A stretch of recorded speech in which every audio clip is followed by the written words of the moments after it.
What's going on, everyone? Welcome to Texas Platinum, the last of the real water cooler talk shows on YouTube. I am Trevor, joined by the full crew today, both Matts, Matt Myers, Matt Madrid.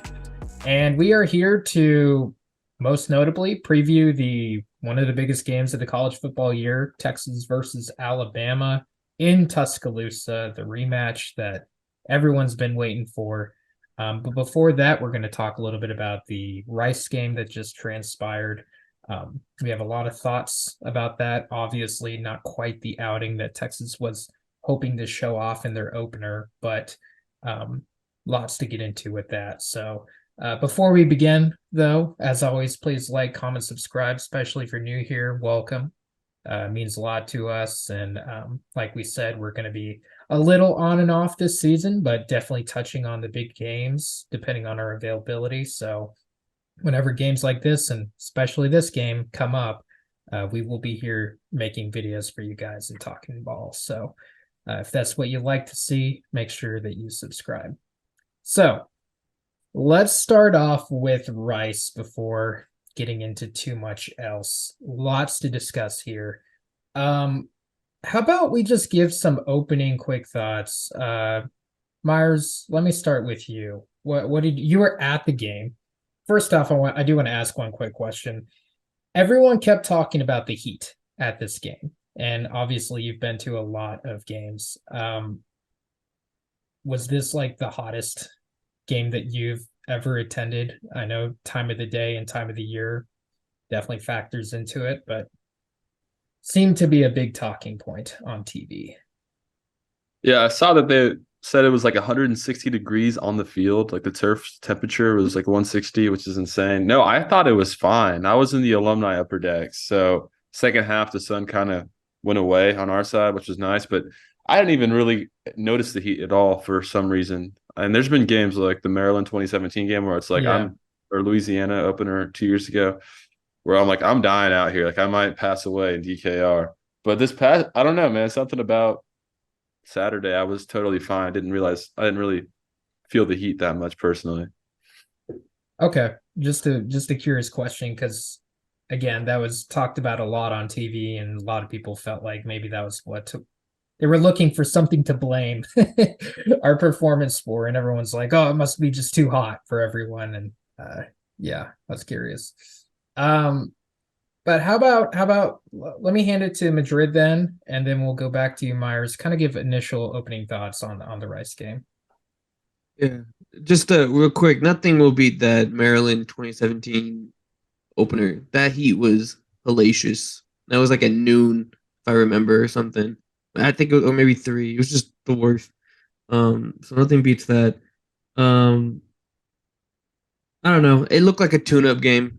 You look around the entirety of college football, um, uh, and you see scores that are kind of out of the ordinary. The only thing I can imagine, I think a lot of it had to do with the new clock rules, and there wasn't a lot of time to almost not adjust, but like get like second and third chances at trying things, because you kind of really had to just keep it moving. So that would be interesting how that plays out.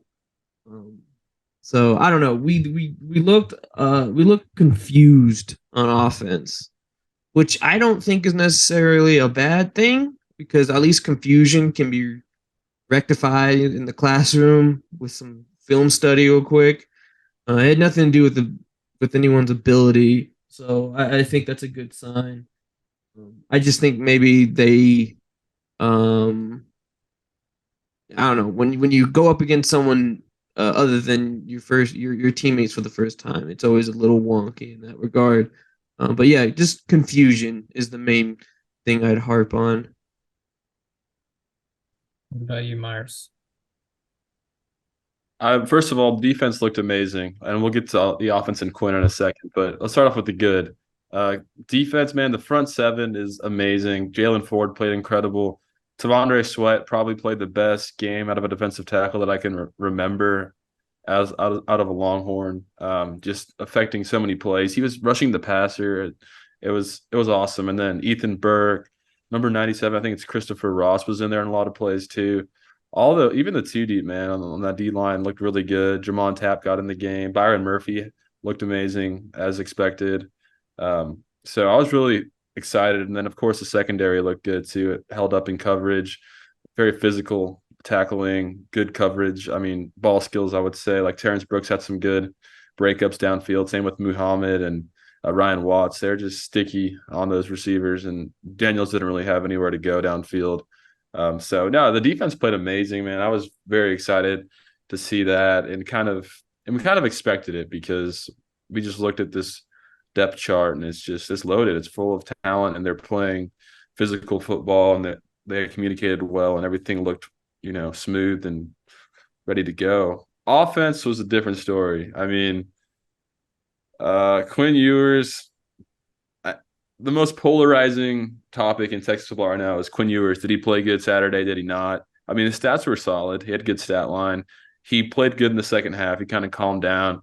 But we're seeing these same red flags that we saw last year a little bit in terms of the deep ball. I mean, his mechanics on the deep ball are really bad every time. It seems like he can never step into a deep ball and put the right trajectory on it. Always hangs way too much in the air, in my opinion. And a couple of them could have been caught. A couple of them weren't all his fault, but still, man, after a while, it's just like the recurring theme is Quinn on these deep balls. So hopefully he continues to improve on those. But he looked good in the intermediate game. He when he's in rhythm, man, he's really good. Like when he catches and 1-2 reads, ball out, he's good.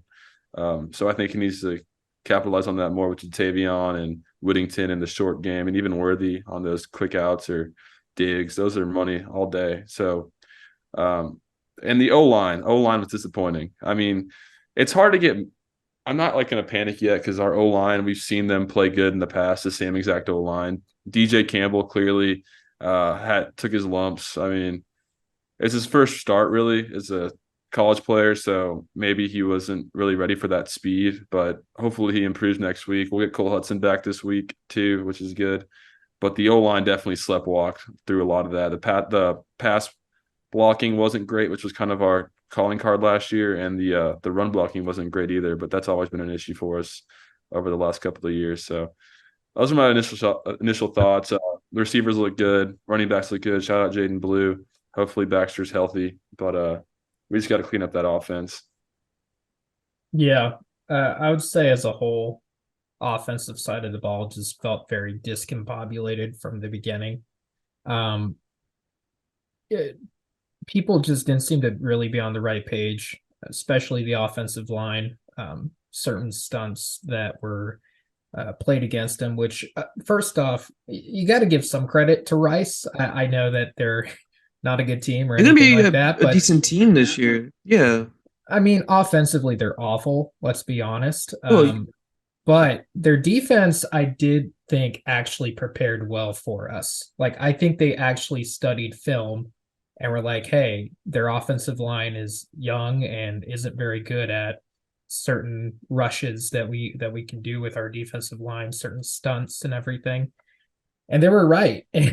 So rather than I think just being a, typical lower level team that just kind of does what they do, I think I do want to give a little bit of credit to Rice for actually coming prepared.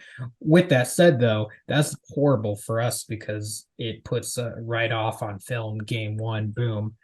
This is what our offensive line cannot do well at. And this is Rice, not Alabama or any other, notable Power 5 team. So that's not great. But yeah, just didn't quite seem too ready to go. Quinn was, like you said, it was kind of a mixed bag. He was good on his, short and intermediate passes, which he's known for. Deep balls, just he cannot seem to get. It makes you wonder if he ever will, because that I feel like that's something that you master in the off season.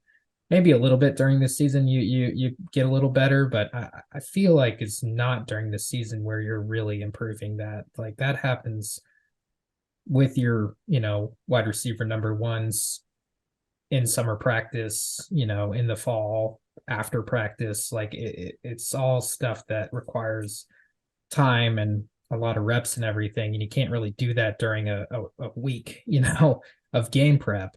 So I'm hoping he starts hitting on those, because that is it's a quintessential part of Sark's offense. Like, we just have to have it in order for this offense to work.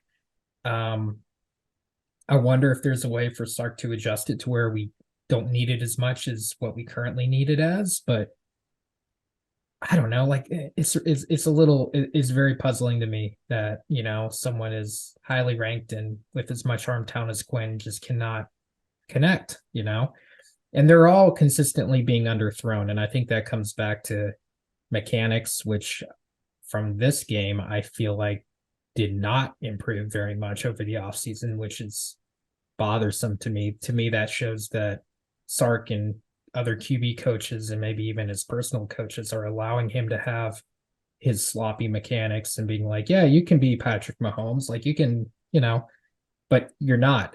You haven't earned that status yet to be able to be, so sloppy or relaxed, if we want to say it in a nicer way. If you can't hit, those deep balls, then until otherwise, you got to at least step up in the pocket, get your feet set rather than throwing off your back foot or hopping. Saw that numerous times again, and it frustrates me, because if he does just throw it normally, I feel like he's going to get a little bit more power on these throws and connect.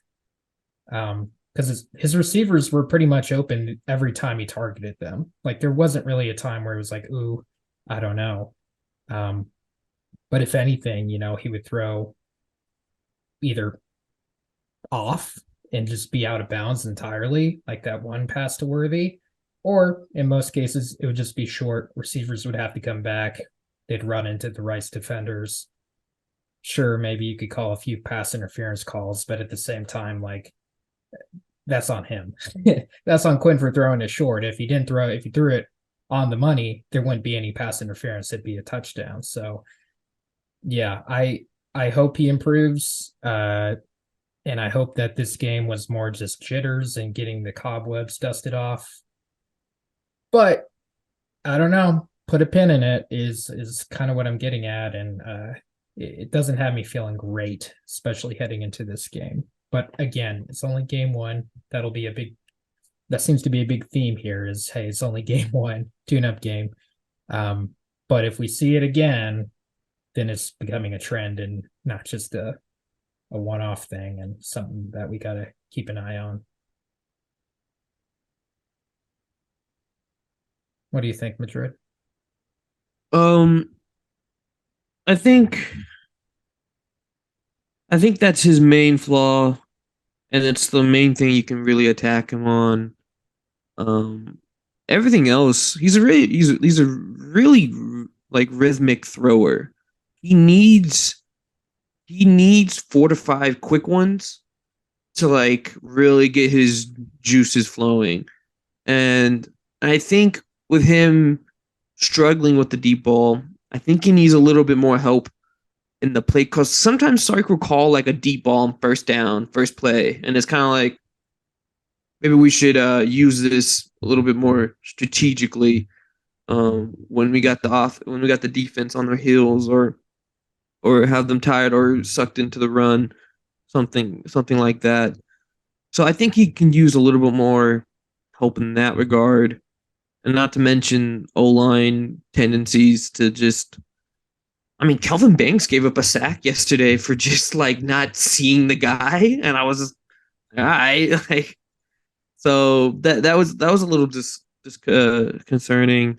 But yeah, I mean, if there's one thing that I like about Quinn the most, though, is his red zone presence. He's pretty money when it comes to these throwing touchdowns from like 15 yards out.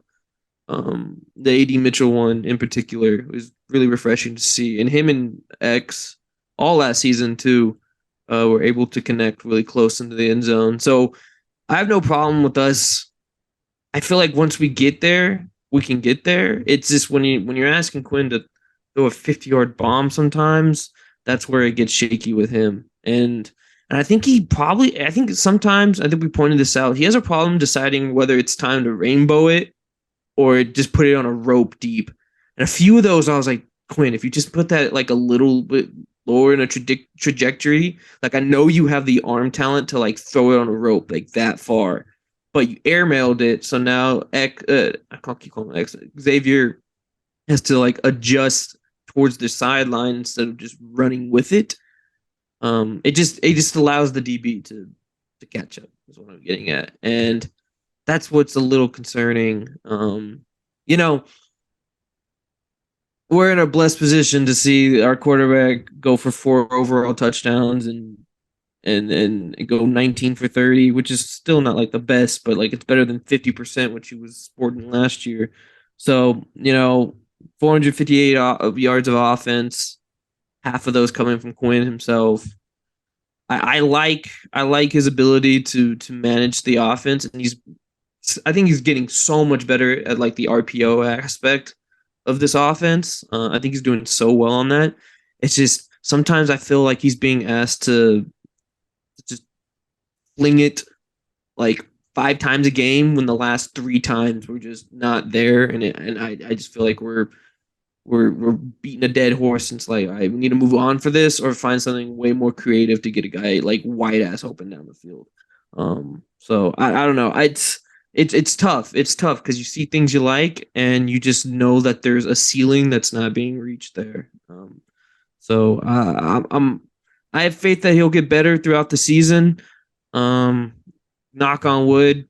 There's nothing that hinders him from having a continuous season. I think missing 4 games last year was a big deal. And on top of that, maybe we should rethink about guys, or especially quarterbacks, being early enrollees sometimes and being, I don't know. I feel like a lot of developmental time was wasted. 1 at Ohio State, and then 2 during the transfer portal, not having a full offseason going into last year, and this truly being his first offseason to a program. I think I think that stuff matters. I think that continuity matters, especially with kids so young like that. So I just hope he grows into a little bit more mature of a quarterback, because sometimes he still looks like that raw prospect. Yeah, we're judging Quinn Ewers. We're being very hard on him right now because, like you said, he did really well. I mean, stat wise, he was solid. Like he had a good game stat wise, but it's just the context of him being the number 1 overall player ever. Yeah. Yes. Being pretty much ready at every level to go win a Big 12 title.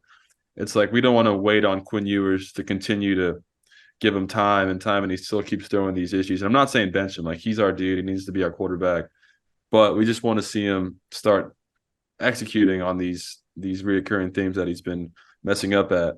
But yeah, one thing I did like about Quinn, and then I'll hand it off to you, Trevor, was you can tell he's trying to be that leader now. He's way more animated, even though it's not natural for him. He's yelling. He's a very quiet kid, dude. You can tell he's forcing himself out of his comfort zone to be that guy, like you should be as a QB1.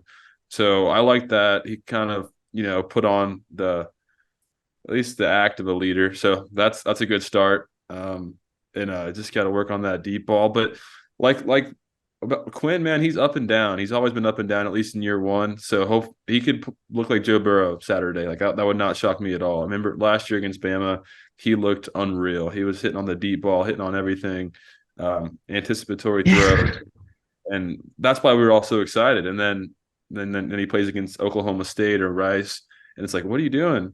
Even though he did score 4 touchdowns, no interceptions. So if he has a big game against Bama Saturday, which he very well could, I think these conversations will be a lot different. But we just want to see some consistency and some improvement on that deep ball and the mechanics. Yeah. There's a ceiling that we know exists, and we just haven't. We've seen it like maybe once, and that's it. Yeah. And for like half of the game, not even. Yeah, and improving on going turnover free in this game, I think was pretty big too. Really didn't seem at any point. No, that's not entirely true. But avoided interceptions and held on to the football even when he tripped himself up or, scrambled for some of those yards. Some of those scrambles were good to see. The 2 times where he tripped, from escaping the pocket wasn't great, but at the same time, that's not a strong suit. But at least he's able to, get some critical first downs when he needs to, and doesn't have any fear in it. He doesn't really slide. I don't think I ever saw him slide once in this past game. So maybe that's something he needs to work on, but it is nice to see him fighting for yards. Shows that Yeah.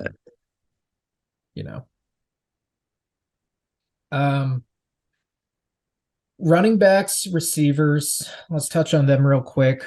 Running back by committee seems to be good, not great. I mean, it's we knew that we weren't going to hit the level of what we had these past couple of years with Bijan and Roshan. But I do like the committee approach at the moment because everyone seems pretty fresh whenever they come in. CJ Baxter showed good things when he was in. Wasn't great all around, I don't think. Up until that run that led to his, minor injury, we're hoping. And then Jonathan Brooks had some up and down, moments. Looked great on that one, screen pass that we all love to kick off the game. But then he also had a few runs that just didn't really hit, and of course dropped that wide open, pass for a touchdown, a la Keontae Ingram 2019 against LSU. So that wasn't too great. But Jaden Blue played his heart out, which, he's definitely not, you can tell that he's not quite as good as Brooks and Baxter, but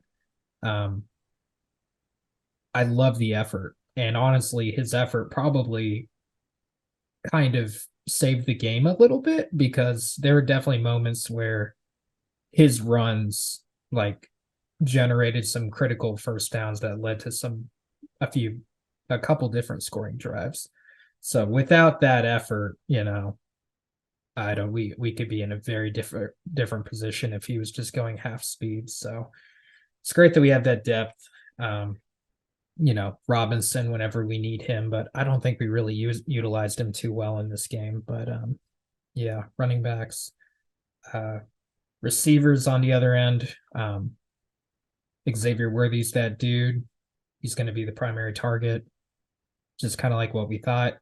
Whittington and Sanders continue to be great security blankets for Quinn, especially in this short and intermediate game. I'd love to see them being used even more. But A.D. Mitchell, we'll talk about him too. Not the best first showing. A little bit disappointed, to be honest. Wasn't targeted a lot. Couldn't hold his blocks at all. The effort didn't seem to be there. So I'm hoping that changes, heading into Tuscaloosa. But let me hand it off to you guys. Give me your thoughts on running backs and receivers real quick to wrap this up. Take it, Matt. I already kind of talked about it. Xavier Worthy's route running in limited usage. Jesus Christ. He's one of those poetic route runners, and I feel like for the life of me, we haven't had one of those forever. We just had the big, strong go route guys, fade guys, which are great to have, but to have a tactician in the middle of the field who doesn't need pure speed or pure physicality to get a ball or to get open is really refreshing. He's going to be the first read on almost every intermediate passing play, which is beautiful. I think I like what you said about A.D. Mitchell. Yeah, that run blocking needs to be a lot better. I need him to be way more physical with DBs. Needs to learn something from Jay Witt. But I think he's going to be an excellent red zone threat. It looks like he knows how to operate in that area, and he should. He has all the skill in the world to do that. Jaden Blue, while only being the third stringer, or kind of like the co backup or whatever. There was a couple of plays where I'm pretty sure he got the first down for us, and it was looking it was like in the beginning of the third or end of the second where it was looking a little sketchy still. I think that was big for us. We just need a guy out of one of those guys to be like the hard nosed type of a guy to just break a tackle and get an extra 4 yards. That's a big deal if the interior O line is still going to be kind of shaky in its run blocking. I think Baxter has that DNA of number one overall prospect. You can just see it. Whenever you see a young guy like that start breaking lateral moves and exploding through a hole to the side, that's when you know. Because like a lot of some of the other guys, like maybe Jaden Blue doesn't do that. Maybe even Brooks doesn't even do that. Brooks prides himself a little bit more on like slipping through tackles and going downhill a little bit more. Um, when I see a young guy like that, it's great. I just need him to be a little bit more beefier in that regard. But he looked really good, and it's good to see the team rally behind him after that win. And he's practicing today, so he's not too hurt. I think that was more of a precaution thing. JT Sanders made up for his mistake on that fourth down conversion. It was him. He dropped the ball, right? Yeah. Quinn kind of threw it on the ground, though. It was. I would chalk that up to just poor play in general. But I like the way he recovered on that touchdown play. It was nice to see them connect right there off of a blitz and just kind of fill the pass where the blitz came from. That's always a good sign to know that they're operating at a higher level. And then Jay Wood, just ultimate security blanket. I think we were a little bit tame when it came to like route trees and passing plays. I think we relied a lot on trying to see what our O line can do. I think, and at the end of the day, that running back position is just going to be a carousel. I think, unless one of them really explodes. But it looks like each of those backs does bring something a little bit different to the table. So, yeah. Nice. Myers, any more Rice thoughts, or anyone else? Final Rice thoughts? I mean, it could be worse. Like we were hyped up this offseason, of course, with the Kool-Aid, but we could be Texas Tech and have lost to Wyoming, or Baylor losing to Texas State. Try not to overreact to week one. That's what I'm telling myself. And I watched the Bama game back, and they looked sketchy as well. I know their score looks prettier than ours, but if you watch that first half, they also they had their own issues. So I think hopefully we were just looking ahead to Bama, and we'll just get better and better. And I still have high hopes for this team.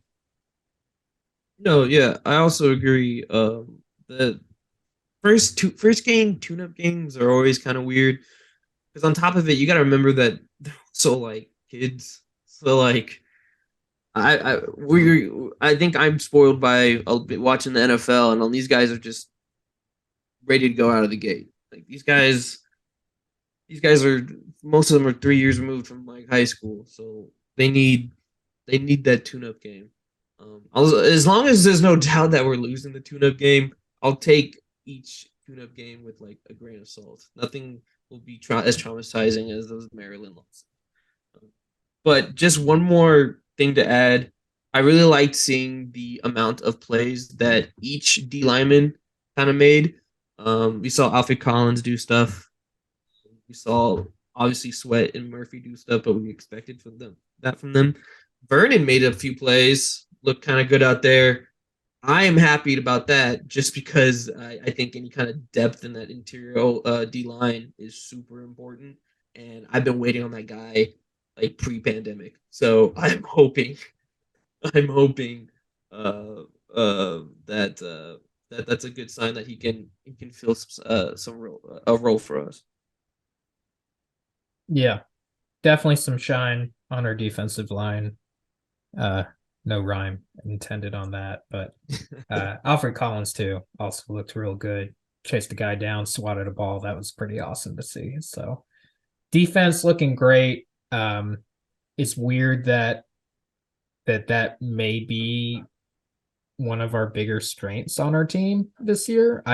Again, maybe too early to judge, and I want to say it is too early to judge because if our offense gets to the point where we know it can be, I feel like that's still going to be our stronger asset.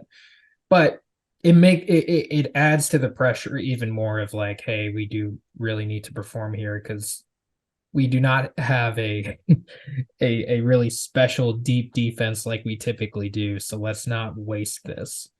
Coupled with I thought pretty good special teams play too. Auburn, our kickers looking pretty good so far, making all the field goals except one from like 50 something, and he just pulled that. And then our new punter transfer, don't even know his name, but I know he's a transfer, and our punts looked good whenever we did actually punt. So all in all, team seems a little bit of jitters, not quite up to par, but hopefully can rebound and I think with this big game play up to the potential and to the level that they need in order to actually impress and win big games like this coming up.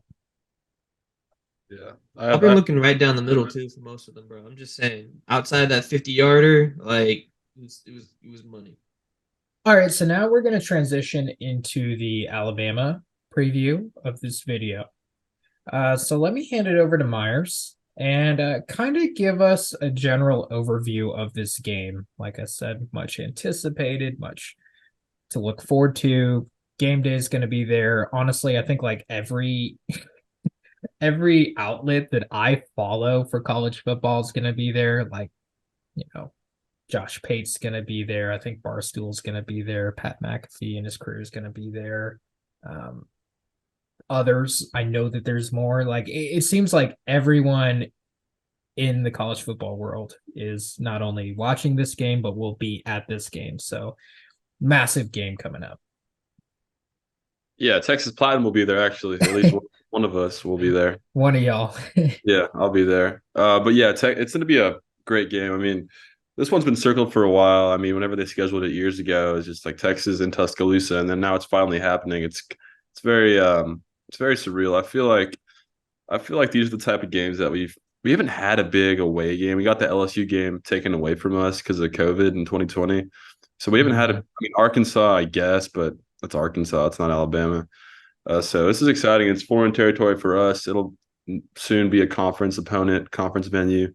But for now, it's just we're going into foreign territory. I haven't played there since 1902, I think. So it's been a while. But Bama -7 is currently what I'm seeing on all the outlets, which is honestly, I thought it'd be bigger than that based on how we kind of stumbled around against Rice. And the line is 55. So they're expecting a close game, kind of low scoring, and I kind of think that's what's going to happen. I mean, I watched that Alabama game, and I guess I kind of break down Bama from what I've seen. I mean, first of all, they're kind of like us. Their defense is probably the strength of their team. They still have Kool-Aid McKinstry. They have Dallas Turner, of course, but they got Caleb Downs there now, that all-everything freshman. He led them in tackles last week as a safety, so that's a guy that'll be making plays, I'm sure, this weekend. Their D-line looks solid. One of their linebackers, Deontay Lawson, I want to say, looked really good. And that could be a problem for us potentially with how our running game has been, not great through at least one game. Offensively, the talk of camp was their O-line. Like, this Bama O-line is the greatest O-line you'll ever see. They hired Tommy Reese. They're going back to the future with this downhill running attack.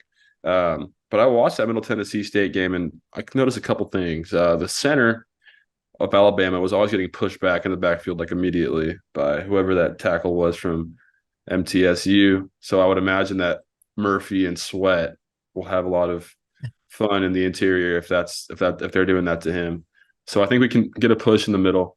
And then also the right side of the line gave up some sacks, and I think Fanatic Perspective was also saying that the right side of the Bama O-line is kind of suspect. So maybe we can make a pass rush. We can obviously stuff the run. We're a good run defense. So I think it's really going to be a low-scoring game. I think we'll be able to slow down that Bama offense. But the thing is, they have good receivers. Isaiah Bond looked really good, of course, and they got other guys like Kobe Prentice and many others. But no, like we talked about, no Devontae Smith, no Jalen Waddle, no Jerry Jeudy. So the thing that I'm really interested in is how we defend Milrow, who looked really good in game one. Those quarterback keepers, we have those nightmares of how it's been in the past with Taysom Hill pulling and other quarterbacks running all over our defenses of the past. But I think our defense now is built to defend that. I mean, Jalen Daniels couldn't do anything against us last year. He's a running quarterback too, but to be fair, he's coming off an injury. But we have the athletes, man. We got the side-to-side speed, I want to say. So it's going to be a fun matchup. I think Texas matches up well, at least defensively against their offense. The question is how our offense will be able to do against their defense, because Quinn needs to be on and our line needs to show up and not sleepwalk like we did against Rice. So let me pass it to one of y'all. What are y'all's thoughts on the Bama game? Madrid. Yeah, man, we really should have won last year. I think some of the vibes going into the Bama game last year are the same ones we had today or this week for this game. And the only difference really is that it's a home game for Alabama. We left that Louisiana Monroe game with question marks. We didn't know how Quinn was going to do. We didn't like how the O-line looked. We didn't look how the offense looked in general. And we had our questions. I struggled to be totally confident just because it is a home game. And we have in here that Bama has not lost at home since Burrow 2019, which is an all-time team. So that's kind of like scary in itself. That's like, man, do you have to be all-time to come in and win in Bama right now? Maybe the circumstances are a little different, and the teams are a little different. So we'll see in that regard. But yeah, I've seen Milrow struggle before. I've seen him become one-dimensional, and if he doesn't have his feet to bail him out, things can get shaky. He's not impeccable, and he's not. It sounds disrespectful, but he's not from the same cloth as the run of the past Bama QBs, at least in my eyes. It doesn't. There's no XXX NFL factor that's coming into play. I think it's something we can scheme against, and I think it's something we have the personnel on defense to handle very well. I'm excited mainly. You touched on it already. Is the interior pass rush? For getting into his face early and often, I like our chances of coverage sacks in general, and just errant throws. I know it's Rice, but every time JT Daniels decided to get a pass off with Sweat or Murphy in his face, it didn't go well for him, and it helped our DBs out a lot. So I'm kind of in the same boat as I was last year. I think we do have a history, at the very least, across all coaching regimes of showing up in big games. So I don't think effort will necessarily be an issue. I think we'll be there. It's just whether or not we have the horses to get it done. And I think it's really understated on how, like, I know we all kind of noticed the new clock rules this first week, but like games are really short now. Like they're not. You don't get 10 possessions or 10, 15 possessions anymore. Like you got to make every one of those count. The clock is moving, so I hope we understand that more than Bama at this point, but I'm sure we both understand it. It's just very interesting because I just don't think this is going to be one of those 35-42 type games. Like this is going to be 30-20, 20-20, 2018, like something very, very manageable, and something that maybe we haven't seen or been too accustomed to in college football. So yeah, those are my initial thoughts. Yeah, it's a tough place to play. It is. Let's not fool ourselves with that. And Texas on the road has not been good. Pretty much the entirety of Sarkisian's tenure here.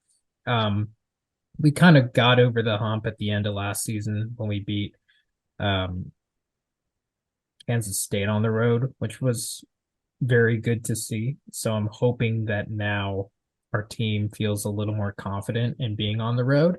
But also, like both of y'all said, this is such a massive game, and I have no worry about our team getting up for it.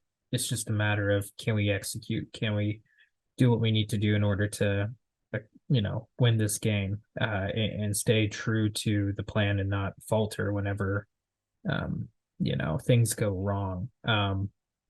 It's one of those games that the other team's never going to be fully out of it. So even if we do take a sizable lead, got to keep our foot on the gas. And even if we are behind, we got to do the same. So it's really going to be a big test to the maturity of our team and really show us what kind of team that we have early on. Last year, we weren't anticipating the closeness of the game. At least a lot of people weren't. I know some of us did think that we had a good chance, but last year was a lot more close, and the defense proved to be really impressive in that game. And I feel like we can replicate that. I really do. But at the same time, Alabama's improved offensive line, it's hard for me to doubt the people that are, raving about some of the things that they're raving about within the Alabama organization, because again, they've seen greatness. They've seen the highest level of some of these position groups. Texas, on the other hand, we can rave about,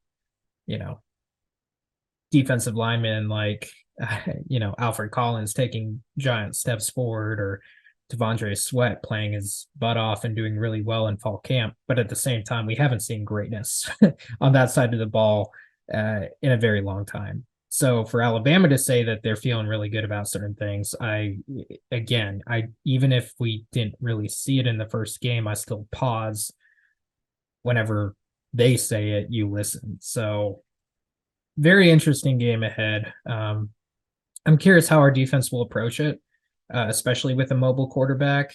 We haven't really played a quarterback like that. And Myers, I know that you touched on this, but I'm really kind of struggling to think back to who this level of mobile quarterback we have played. I mean, maybe Adrian Martinez, but he was also injured. I don't think anyone in Sark's tenure, you'd probably have to go back to Herman with maybe even like a Kyler Murray or something. I don't know, but it's been a while. So I'm curious to see how the defense holds up against that. We're going to need to have a spy on him, which I haven't had to say in a while, and it's nice to not have to say those words. And I'm curious who that person is. Is it a David Benda? Because he showed up.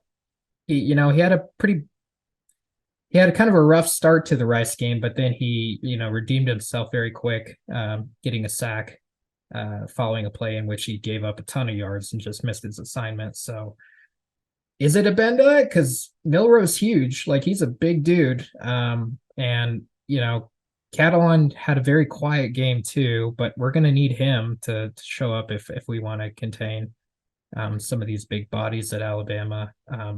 Even though he's not a big guy himself, very physical, very sturdy.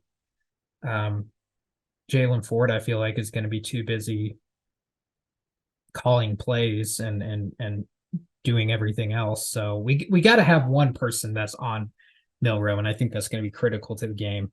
And our linebacker depth isn't that great. So who is it? I think it's David Benda. Is David Benda ready for that? I don't know. What do you think, Myers? I don't know if we'll necessarily have a spy like at all times on. Maybe not all times, but yeah, you know what I mean. You got to account for the dude.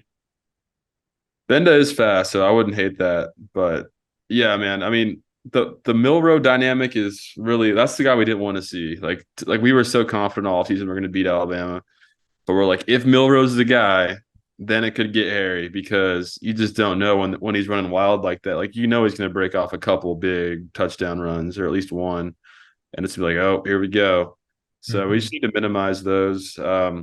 Maybe Anthony Hill can get in there because Anthony Hill is very football athletic, very good football IQ, very fast. So he could close the gap on those keepers and stuff. But yeah, another dynamic about it is Milrow was committed to Texas for a while, and then he decommitted basically because Quinn committed to Texas and then ended up at Alabama. So I'm sure Milrow will have a little extra motivation to go off against his former team, kind of. So yeah, man, I think Benda it needs to be by committee. I don't know if Benda's going to be running down. I don't know if we want him running down Milrow all night, but we'll see. Yeah. What about our offense? We talked a little bit about the defense. What's our offense have to do in order to be able to win this game? Obviously, number one is give Quinn time. I mean, if you just watch any footage of Quinn Ewers, you know that he's not good under pressure. Let's just call it like it is. He's not.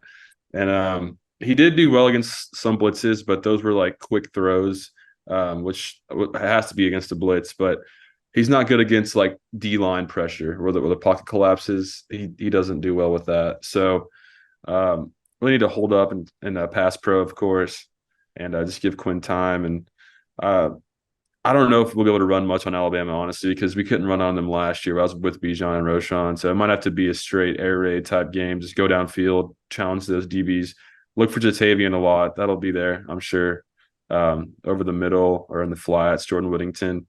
But yeah, I just don't know if we'll be able to run much on Alabama. So Quinn has to be on, and the O-line has to hold up and give us some time, in my opinion.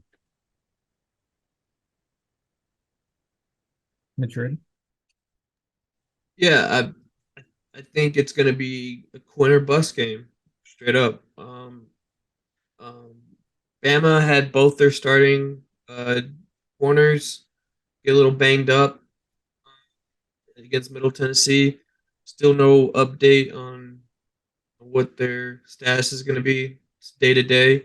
But if they're not 100%, then that's like just another feather in the cap of Quinn needs to cook. Like, I don't expect us to push them around as much up front. I expect to hold decently well, but we're not gonna push these guys around like we could do other teams. So this is almost entirely win game, which is exciting but also worrisome. I really wish he had better pocket presence. That's the only thing. That's the only thing that makes me very concerned. It seems that the footwork goes out the window when he has to either step up um, or move or shuffle to the side. He starts making like jump passes from the pocket, and that's where he gets in trouble. And I think the tape is out on that, and I think everyone knows that. So it's up to him to really put it all together. Um, it's all there though. It is all there. We have the weapons. Uh, we have the tools to do it. It just needs to really almost be a perfect game from him. Um, but yeah, I really do like the JT Sanders aspect of this game though. Um, they maybe be able to keep up with the wideouts. Maybe, but I think Sanders is a clear X factor in the middle of the field here. Do a lot of damage, and maybe that opens up the running game. Who knows? Maybe it's going to be a reverse type of way. The process for that. Other than that, I'm really looking forward to having our defense be the staple of this game. I think it was last year, and I think that trend's going to continue. And I also just think it's really cool when the defense is like the best side of your team because it just bails out your offense so much, and they can, for obvious reasons, and it's just cool that way too. But yeah, I think that's the main things we need to be looking for in this game, and it's I won't say make or break for Quinn, but it's at least make, like, we're gonna know who you are type deal, and that's important. He's got money on the line this year, so I hope he knows that too. Yeah, it really is the biggest game of his life. Everyone's watching it, probably going to be the most watched game of the year, unless Colorado continues to wow. Maybe people will hop on that bandwagon, but this is definitely up there. And also with the pressure, I mean, that there's going to be a few Arch Manning shots, on the broadcast. There's going to be some Malik Murphy talk, and I mean, he's got guys behind him, so it's you know, it's definitely a put up or shut up kind of game, which is too bad that it's so soon into the season. But at the same time, he looked so good last year, so curious to see if he has the mentality to be able to pick up where he left off in that game, and curious to see what kind of a player he is too. At the moment, he seems like a guy that's pretty chill, pretty relaxed, even keel type of player, which is fine. But I'm curious if we're going to see that dog, come out of some players whenever they have moments like this, and especially after, getting hurt in the game last year. That some players, like, that's just a whole block of motivation where it's like, yeah, I missed out on last year, but watch this. So I'm curious if we're going to get Quinn with an attitude type game, or if it's just going to be more of the same. Which either way is fine as long as he performs. You know, to the person, whatever helps them. But curious if we're going to see that. Overall, I like the maturity of our team so far.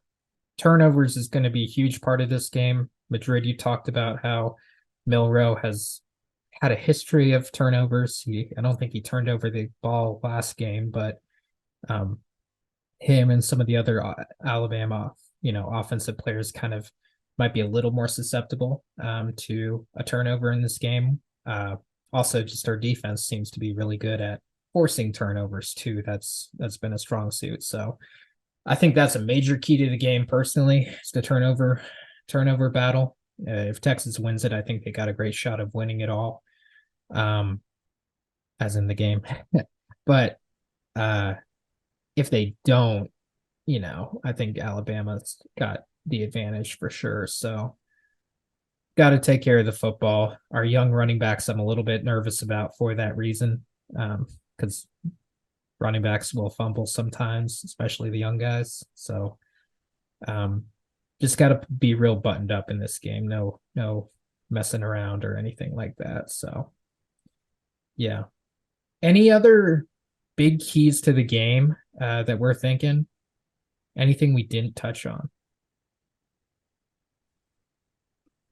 Kicking game will be big, I think.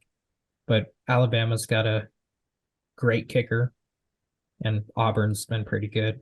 It'd be funny seeing Auburn in Tuscaloosa with the name and everything. If it comes down to a kick, which it may. I mean, it came down to big kicks last game. So Yeah, man, it truly is. It sounds cliche to say this, but it's really the better quarterback in this game. I think will be will win the game. Whoever plays better, Milrow or Ewers, their team will win the game. I mean, we've seen Matt Madrid said, like, I vividly remember watching Milrow look incompetent, horrible at quarterback against A&M. Couldn't do anything. Couldn't hit a wide open guy 5 yards down the field. So if we stifle him, maybe we can get some of that bad Milrow. I wouldn't bank on that. I'm sure he's improved a lot better. But we do know that Quinn is the better quarterback prospect. He's the better ceiling, better arm. Quinn, we have the better quarterback, I think. So we just need Quinn to have his legacy game and ball out. And our defense needs to do what they do. And I think they will. I really like the dynamic of our team right now. I mean, if we would have blown out Rice 70-0, I feel like we would have been full of ourselves knowing past Texas teams. Oh, yeah, we got this game on lock. Bama's not ready. But we kind of look crappy against Rice. I know we won pretty big, but no one's really happy about that. So I like that we'll have that chip on our shoulder, that workman-like mentality this week. Not yeah. If you listen to the players, like press, what's the word? Pressers, like pressers, press releases today. They don't seem very satisfied. Jutavion was saying like we're going to get whipped if we don't show up, and they seem very humble and hungry, which is good. I think that's the mentality you have to have going into Tuscaloosa. So I think we're in a good mindset, frame of mind, and I hope we're ready for it. But yeah, it's Quinn versus Milrow. And that should be no offense to Milrow, but that should be I think an easy win. I mean, Milrow's very talented at what he does, but again, we should see separation. Like if both players are playing up to the level that they are capable of, we should see a clear separation. That just is what it is. Yeah, No, I agree. It's like going up. We're asking Quinn to be the better quarterback over the better athlete, which is usually going to go like to the better quarterback. It's just there is a foreseeable world where that doesn't happen. That is scary, but I think that it will. I think that I think we can put Milrow in uncomfortable situations. And I think that'll work out for us. yeah. They brought in Tyler Buckner for a reason. Right. And Saban was vocal about their quarterbacks not being great for a reason. So I think he did look good against Middle Tennessee State in week 1. But like I said, let's not overreact to week 1. Yeah, you can This out guy's still a guy athlete. we can. Yeah, this is still a guy that we should be able to stifle, hopefully. But he's also very athletic, so we know that it could go the other way too. So yeah, and one last thing I'll say before we kind of go into predictions is I think we'll be able to shut down their run game pretty nicely. They're kind of like us. They don't have a bell cow running back.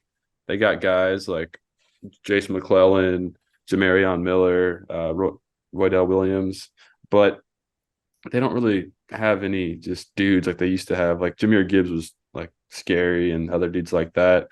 And I think we'll be able to, with our front seven, slow down that run game for sure, like we did last year against their good running backs. So I think, yeah, that just leans more into quarterbacks.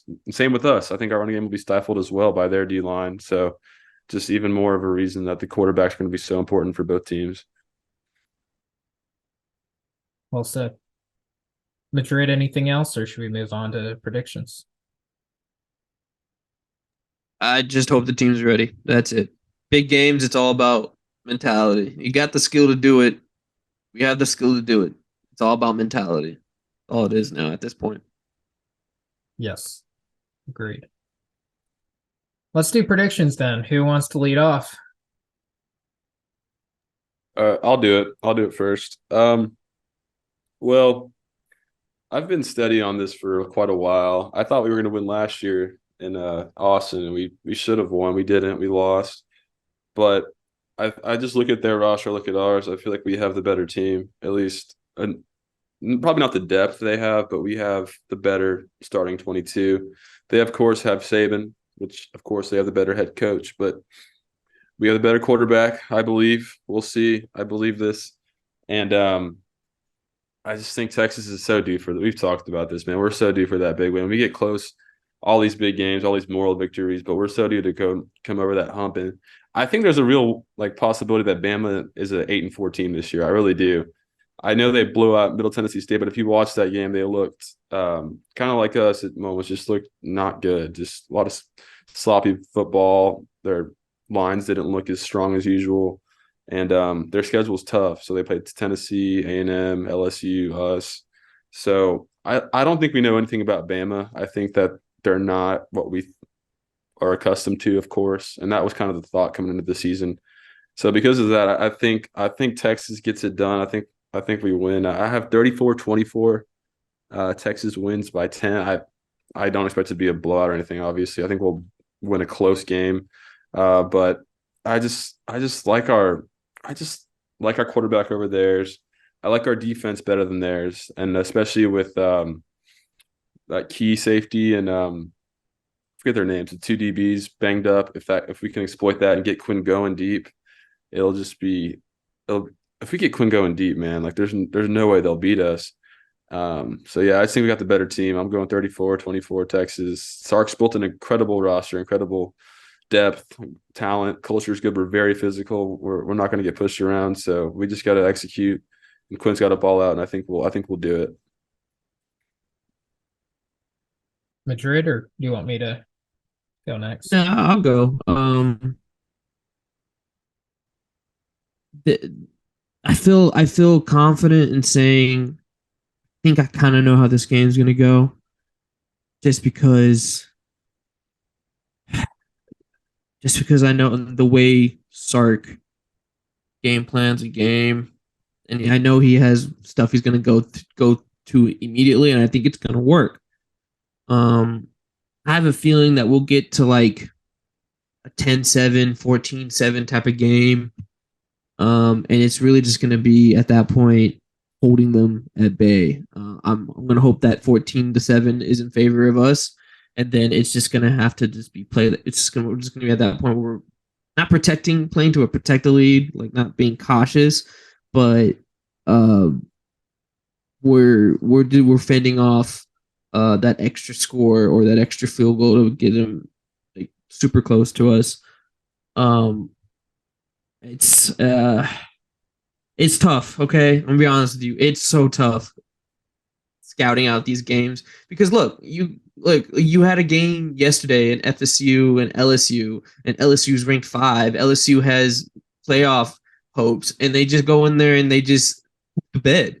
And you're like they have Harold Perkins, like they have a veteran QB, they have Malik Neighbors, like they have guys, they have people, they have players that are supposed to be the top notch, and they just kind of fall flat on their face.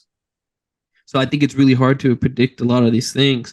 One thing that I do like coming from our side is we're no longer a soft Big 12 team. We don't have that whole like you can push us around.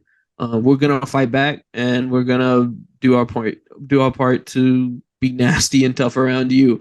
I think the players embody that a lot now. You hear talks of, I mean, it's all tough guy talk, but like we didn't have that type of tough guy talk like in years past. And I think that's a big deal because they believe in it. So I have Texas winning 30-24.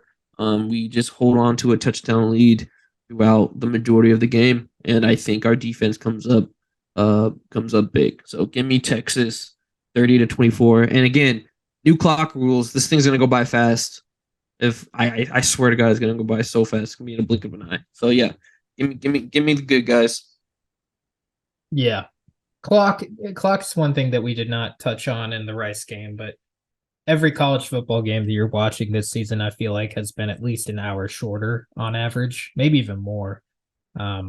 So depends on how fast teams are scoring. Some of the fast-paced scoring games like TCU, Colorado, those were a little longer, but some of these games like this one that we're expecting, it's going to be a quick one, quick and bloody.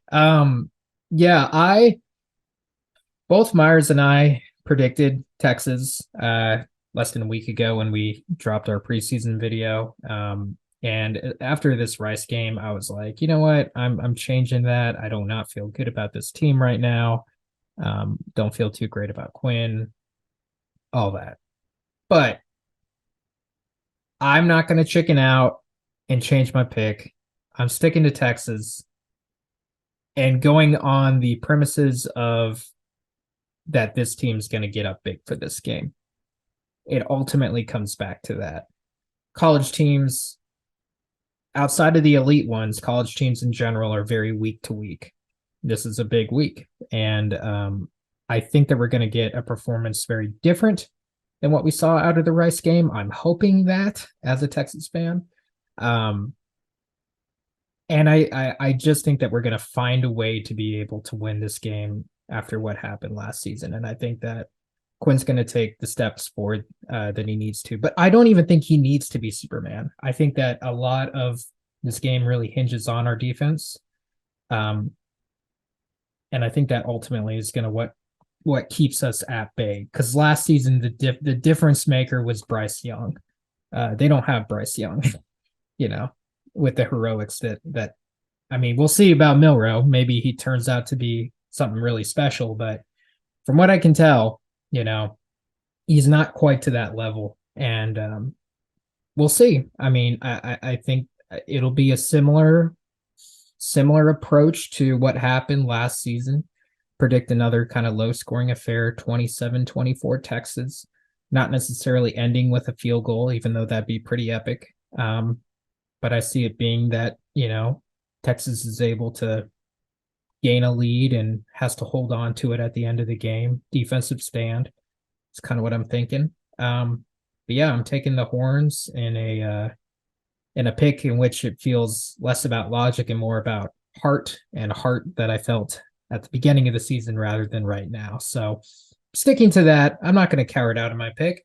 And I think we got a real shot. I think we got a real shot to do it. And I know there's going to be a few Bama fans watching this like, oh my God, Texas fans are ridiculous. Like here they are so confident and cocky coming into Bryant-Denny when no one's won here since Joe Burrow, like 4 seasons ago. So we'll see, but I'm taking Texas.